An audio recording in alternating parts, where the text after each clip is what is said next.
Alvin കഴിഞ്ഞ 1.5 മാസമായിട്ട് പാലക്കാട് ആൽവിനുണ്ട്. പ്രത്യേകിച്ച് കോൺഗ്രസ് ക്യാമ്പിൽ നടക്കുന്ന കാര്യങ്ങൾ വളരെ സൂക്ഷ്മതയോടെ നിരീക്ഷിച്ചിരുന്നയാളാണ് ആൽവിൻ. അത് പ്രേക്ഷകരിലേക്ക് എത്തിച്ചിരുന്ന ആളാണ് ആൽവിൻ.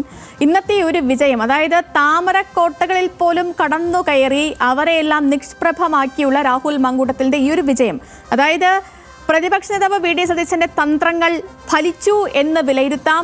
ഷാഫിയും രാഹുലും ഏറ്റെടുത്ത റിസ്ക് വിജയം കണ്ടു എന്ന് വിലയിരുത്താം അല്ലേ? നിശ്ചയമായും സേതുലക്ഷ്മി, അങ്ങനെ തന്നെ വേണം. വലിയ ആത്മവിശ്വാസമായിരുന്നു കഴിഞ്ഞ 2 ദിവസവും UDF പാളയത്തിൽ നിന്ന് നമുക്ക് ലഭിച്ചിരുന്നത്. അവർ പറഞ്ഞ കണക്കുകൾ തന്നെയാണ് ഇപ്പോൾ ഈ ഘട്ടത്തിലേക്ക് എത്തിയപ്പോൾ അവർക്ക് ഈ വോട്ട് നിലയിൽ വന്നിരിക്കുന്നതെന്നും വേണം പറയാൻ. കാര്യം നഗരസഭയിൽ ഏതാണ്ട് BJPയുടെ ശക്തി കേന്ദ്രങ്ങളൊക്കെ നിലംപരിശായ ഒരു സാഹചര്യമാണ് ഉള്ളത്.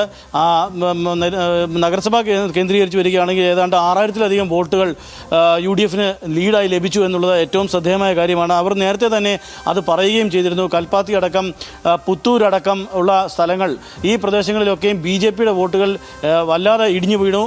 BJP വോട്ടുകൾ പോൾ ചെയ്യപ്പെട്ടിട്ടില്ല. ഇത് കഴിഞ്ഞ ദിവസത്തെ അവരുടെ കണക്കെടുപ്പിൽ അവർ പറഞ്ഞിരുന്നു. അത് അതുപോലെ തന്നെ സംഭവിക്കുന്ന കാഴ്ചയാണ് നമ്മൾ കണ്ടത്.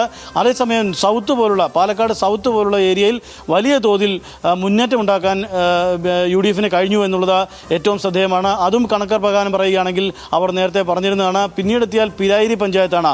പിരായിരി പഞ്ചായത്തിലും വലിയ തോതിൽ മുന്നേറ്റം ഉണ്ടാക്കാൻ കഴിഞ്ഞിട്ടുണ്ട് എന്നുള്ളതാണ് ഏറ്റവും ശ്രദ്ധേയം. 6618 വോട്ടിൻ്റെ ഭൂരിപക്ഷമാണ് പിരായിരി പഞ്ചായത്തിൽ നിന്ന് ലഭിച്ചിട്ടുള്ളത്. മാത്തൂരും കണ്ണാടിയും അതേസമയം LDF ആണ് ലീഡ് ചെയ്തത്. നിസാര വോട്ടുകൾക്ക് 397 വോട്ടുകൾക്കാണ് മാത്തൂര് ലീഡ് ചെയ്തതെങ്കിൽ കണ്ണാടി 393 വോട്ടുകൾക്കാണ് ലീഡ് ചെയ്യുന്നതെന്നാണ് നമുക്ക് മനസ്സിലാക്കാൻ കഴിയുന്നത്. ഏതായാലും മുഴുവനായുള്ള കണക്ക് നോക്കുമ്പോൾ 58,380 ഇവിടുത്തെ ന്യൂനപക്ഷ വോട്ടുകൾ എൻ ബ്ലോക്കായി വരുമെന്ന് തന്നെയായിരുന്നു UDFന്റെ കണക്ക് കൂട്ടൽ. ഏറെക്കുറെ അങ്ങനെ തന്നെ സംഭവിക്കുകയും ചെയ്തു അല്ലേ? പിരായിരിയിലും കണ്ണാടിയിലും മാത്തൂരിലും ഉണ്ടായിരുന്ന ന്യൂനപക്ഷ വോട്ടുകൾ കൃത്യമായി തന്നെ UDFന് വീണുവെന്ന് വേണം നമുക്ക് കരുതാൻ. പ്രത്യേകിച്ച് നഗരസഭാ മേഖല നമുക്ക് ഈ ആദ്യഘട്ടത്തിൽ എണ്ണിയപ്പോൾ മനസ്സിലാകുന്നത് BJP താഴെ പോയ അല്ലെങ്കിൽ നിലംപരിശായ സ്ഥലങ്ങളെന്ന് പറയുന്നിടത്തെല്ലാം ഭൂരിപക്ഷ വോട്ടുകൾ തന്നെയാണ് ഉള്ളത്. അവിടെ ന്യൂനപക്ഷ വോട്ടുകളില്ല. ആ ന്യൂനപക്ഷ വോട്ടുകൾ വരുന്നത് ഈ പഞ്ചായത്തുകൾ കേന്ദ്രീകരിച്ചാണ് എന്നുള്ളതാണ് ഏറ്റവും ശ്രദ്ധേയം. ഈ പഞ്ചായത്തുകളിൽ ഉണ്ടായിരുന്ന ന്യൂനപക്ഷ വോട്ടുകളൊക്കെയും കൃത്യമായി UDFന് തന്നെ വീണിട്ടുണ്ട് എന്നുള്ളതാണ് മനസ്സിലാക്കുന്നത്. നമുക്ക് വോട്ടിംഗ് പാറ്റേൺ കണ്ടിട്ട് നമുക്ക് മനസ്സിലാക്കാൻ കഴിയുക. ഏതായാലും ഈ തെരഞ്ഞെടുപ്പിൽ ഇവർ UDF നേരത്തെ തന്നെ ന്യൂനപക്ഷ കേന്ദ്രങ്ങൾ അല്ലെങ്കിൽ പോക്കറ്റുകൾ കേന്ദ്രീകരിച്ച് വളരെ ശക്തമായ പ്രചാരണ പരിപാടികൾ നടത്തിയിരുന്നു. എല്ലായിടത്തും ഏതാണ്ട് 5 റൗണ്ട് 6 റൗണ്ട് വീടുകൾ കയറിയുള്ള ശക്തമായ പ്രചാരണമായിരുന്നു നടത്തിയിരുന്നത്. പല വിവാദങ്ങളുണ്ടായി. ഇതിനെയൊക്കെ മറികടക്കുന്ന ഒരു സാഹചര്യമാണ് ഉണ്ടായത്. പല വിവാദങ്ങളും CPM പലപ്പോഴും ഉയർത്തിക്കൊണ്ടുവന്ന നമുക്കറിയാവുന്നതുപോലെ ട്രോളി വിഷയവും അതോടൊപ്പം തന്നെയുള്ള ഈ അവസാനം വന്ന പരസ്യവുമായി ബന്ധപ്പെട്ട വിഷയങ്ങളൊക്കെയും CPMന് തന്നെ തിരിച്ചടിക്കുന്ന ബൂമറാങ്ങായ ഒരു അവസ്ഥയാണ് ഉണ്ടായത് എന്നുള്ളത് ഈ തെരഞ്ഞെടുപ്പിൽ വ്യക്തമായി കഴിഞ്ഞിരിക്കുന്നു. ഏതാണ്ട് UDF പറഞ്ഞ നിലയിലേക്കൊക്കെ കാര്യങ്ങൾ വോട്ടിങ്ങിൽ പോവുകയും ചെയ്തിട്ടുണ്ട്. ഇതിലേറ്റവും വലിയ ഘടകം ഷാഫി പറമ്പിൽ എന്ന ആളുടെ വ്യക്തിപ്രഭാവം തന്നെയാണ്. മണ്ഡലത്തിലെ അദ്ദേഹത്തിൻ്റെ ബന്ധങ്ങൾ തന്നെയാണ് വോട്ടായി മാറിയത് എന്നുള്ള കാര്യത്തിൽ തർക്കമില്ല. ആദ്യഘട്ടത്തിൽ I ഗ്രൂപ്പിന് ചില എതിർപ്പുകളൊക്കെ ഉണ്ടായിരുന്നുവെങ്കിലും അതിൽ നിന്നെല്ലാം മാറിക്കൊണ്ട് പിന്നീട് ഈ ട്രോളി വിവാദമൊക്കെ വന്നപ്പോൾ പാർട്ടി ഏകീകൃതമായൊരു തെരഞ്ഞെടുപ്പ് പ്രചാരണ പരിപാടിയിലേക്കാണ് പോയത്. പിന്നീട് VK ശ്രീകണ്ഠൻ MP അടക്കം തങ്കപ്പൻ DCC പ്രസിഡന്റ് അടക്കമുള്ള ആളുകളെല്ലാവരും രാഹുൽ മാങ്കൂട്ടത്തിനോടൊപ്പം ഉറച്ചു നിൽക്കുന്ന ഒരു കാഴ്ചയാണ് ഉണ്ടായത്. അതിൻ്റെ കൂടി ഫലമാണ് ഇപ്പോൾ ഈ തെരഞ്ഞെടുപ്പ് ഫലം എന്ന് തന്നെ വേണം നമുക്ക് വിലയിരുത്താൻ. വലിയ വിവാദങ്ങൾ ഉണ്ടായിരുന്നു. ആ വിവാദങ്ങളിൽ നിന്നൊക്കെ UDF അകലാൻ കഴിഞ്ഞു. അതിൽ നിന്നൊരു വലിയ വിജയത്തിലേക്ക് എത്താൻ കഴിഞ്ഞു എന്നുള്ളതാണ് ഈ ഘട്ടത്തിൽ നമുക്ക് പറയാൻ കഴിയുക.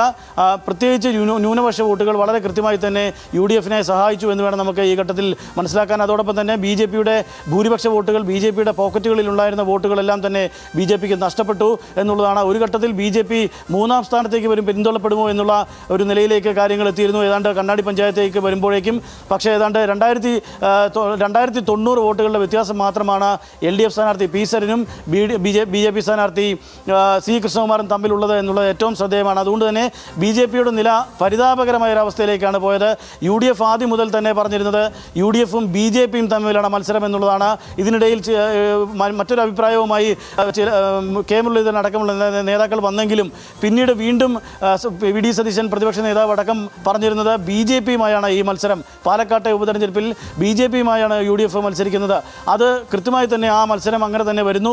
ഇപ്പോൾ 2ാം സ്ഥാനത്ത് BJP-യും 3ാം സ്ഥാനത്ത് LDF-ഉം വരുന്നു. LDF-ഉം BJP-യും തമ്മിൽ ഏതാണ്ട് 2090 വോട്ടിൻ്റെ വ്യത്യാസം മാത്രമാണ് ഉള്ളത് എന്നത് ശ്രദ്ധേയം. അങ്ങനെയാണ് രാഹുലിന് ഇപ്പോൾ 18,840 വോട്ടിൻ്റെ ഭൂരിപക്ഷത്തിൽ മിന്നും വിജയം നേടാൻ കഴിഞ്ഞത്. മണ്ഡലത്തിലെ ഷാഫി മത്സരിച്ചപ്പോൾ പോലും ലഭിക്കാത്ത ശരി ആൽവിൻ, സമഗ്രമാണ് ഈ പറഞ്ഞതുപോലെ ഷാഫി പറമ്പിൽ എന്ന യുവ നേതാവിനെ സംബന്ധിച്ച് ഇത് അഭിമാന പ്രശ്നം കൂടിയായിരുന്നു, അഭിമാന പോരാട്ടം കൂടിയായിരുന്നു. കാരണം ഷാഫിയെ ചോദ്യം ചെയ്ത് പുറത്തു പോയവർക്കും ഷാഫിയെ ചോദ്യം ചെയ്ത് ഇപ്പോഴും മുന്നണിയിൽ തുടരുന്നവർക്കുമുള്ളൊരു മറുപടി കൂടിയാണ് രാഹുൽ മാങ്കൂട്ടത്തിലിന്റെ ഈ മിന്നും വിജയം. തുടക്കം മുതൽ സ്ഥാനാർത്ഥി പ്രഖ്യാപനം വന്നതു മുതൽ തന്നെ ഷാഫിയുടെ പിൻഗാമിയായി താൻ വരുമെന്ന് ഉറക്കെ പ്രഖ്യാപിച്ച രാഹുലിനും അഭിമാനിക്കാം പാലക്കാട്ടെ ഈ ജനവിധി വരുമ്പോൾ.